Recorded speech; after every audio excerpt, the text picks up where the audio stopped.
Hello, everyone. My name is Brendan Marr. That noise here is my ventilator. And welcome to Page Turners They Were Not, my Star Wars podcast. A very happy Veterans Day to all of you. As I am recording this on November 11th, Veterans Day in the United States, but in some countries known as either Armistice Day or Remembrance Day.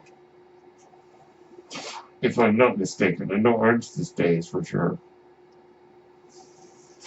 commemorating the end of World War I. So I wish a very happy Veterans Day to all of you, and any of the veterans that you may know or may be related to, or if you yourself are indeed a veteran. My dad's father, Grandpa Marr, served in the Navy during the Cold War in the late 1950s and early 1960s. Never saw combat, but did a great service for his country. So, today we're one day to go until the Mandalorian. And thus, a new age of Star Wars is upon us. The president of Disney, Bob Iger,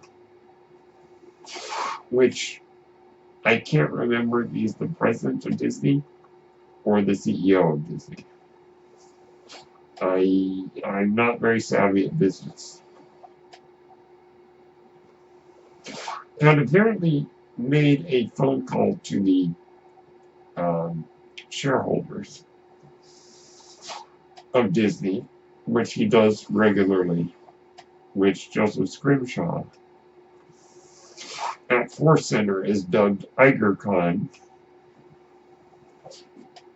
mentioned in that discussion that the Star Wars films are going on hiatus, but did not specify as to what that meant. So, we know that after The Rise of Skywalker comes out, there's going to be at least a 3-year break from theatrical Star Wars movies. Now, with the departure of Benioff and Weiss from this new Star Wars trilogy, we are not entirely certain if those release dates, December of 2022, December of 2024, and December of 2026. So far, to my knowledge, those dates have not been altered for the release of new Star Wars movies. But there is a possibility with the departure of Benioff and Weiss that those dates may be changed. And also, we are not aware of what's going on with Rian Johnson's supposed Star Wars trilogy. Even Johnson himself has been a little non-committal on that, it would seem. Though, as of a few months ago, he was very adamant they were going to be made. A recent interview with him sounded unsure. So the future of the Star Wars theatrical films are in limbo. It is possible, however, that those 3 release dates stay, and it's just going to be somebody else's movie instead of Benioff and Weiss, and I don't know if Rian Johnson is even going to do his movies. But you know what? Don't feel too bad for Rian Johnson. By all accounts, his new film, Knives Out, is marvelous. And I think Johnson would probably be happy just to do his own thing, because I think he is a great filmmaker. And I don't think he needs Star Wars to prove that. So, regardless of the situation, whether the new trilogy of films happen or not, it is clear that there is going to be a break in theatrical Star Wars films for a few years. 3 years at the least. So that might be what Bob Iger is referring to. There are some who have interpreted this to mean, oh no, the new trilogy's off. Panic, panic. Run around, flail your arms around. Oh no. The sky is falling. But I'm not going to make such an interpretation. But it is certain that we will not get new Star Wars films for a few years. And you know what? I'm fine with that. Because honestly, whether this new trilogy happens as planned or not,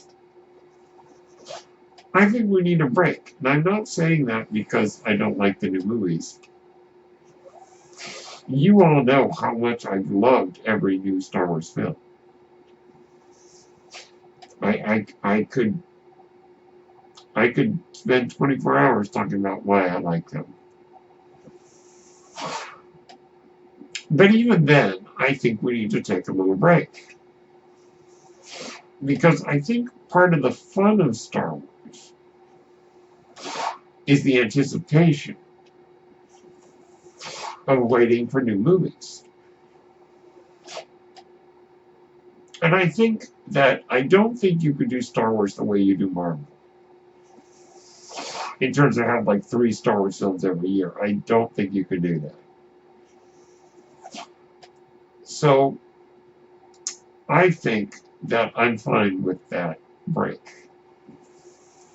A hiatus. Because the future of Star Wars is streaming. Now, it does make me wonder, if I may detour just for a minute, if there were going to be streaming Star Wars movies. Because that can be done. That's the new thing. In fact, when Disney Plus launches, there's going to be a few original streaming movies. Well, Lady and the Tramp. I don't know if that counts as original. But it's a streaming film. So I wonder if they'll ever do that with Star Wars. It might cut down some of the risk, based on what happened with Solo. Which I'm very glad to hear that a lot of people are checking out Solo who missed it in the theater. So I certainly hope that maybe they can do streaming films down the road for movies that are not necessarily meant to be big events. Though I think that Bob Iger has made it clear that he feels that Star Wars films are at home in the theater. So I'm fine with the slight hiatus, but I'm more interested on the streaming. Yes, I'm interested in the new movies that will be coming in a few years hence, but at the moment, I'm very, very excited for streaming. Now, obviously, I'm most excited for The Rise of Skywalker, but with The Mandalorian, with the Cassian Andor series, and with the Obi-Wan series, I think we're going to have some pretty cool content. And heaven only knows what new animated stuff will be coming our way. So I think we're set. I think we're going to have some really neat stuff. And you know what's very interesting is that the streaming, in a way, is a fulfillment of George Lucas's prophecy. Yeah, prophecy might be a little too strong a word. But during about the time of making a Revenge of the Sith, George Lucas had mentioned that the future of Star Wars could be in television. He was planning on making a TV show, but at the time it just wasn't feasible. Now with the rise of streaming, it's almost like that vision is coming true. And George is a forward-thinking kind of guy. He's always looking at where's the technology going to lead us. Now, he visited the set of The Mandalorian.